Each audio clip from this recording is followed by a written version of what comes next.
लाहौर महकमा पुलिस से रिश्वत को दूर करने में तमाम हरबे नाकाम। ना कोई IG पंजाब, ना कोई डिसिप्लिन, सिर्फ बाबा कायदे आज़म की बात सुनी जाती है।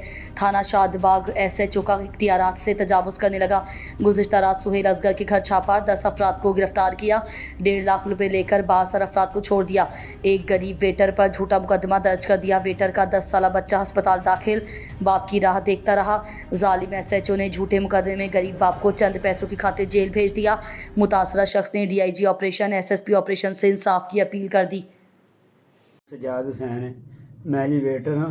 मेरे नाल ज्यादती हुई है कि राणा सुहेल असगर के घर फंक्शन लगा सी, हवाई फायरिंग हुई, पता नहीं किन्ने की, जिन्हें भी की। पुलिस गई है 2 डाले लैके, उतों बंदे लैके आई, लिया के तो थाने बिठाते ने। बाद च उन्होंने छड़ दिता, सानू लिया के वेटर मैनू कल्ले नू लिया के मेरे तो पर्चा दे दिता।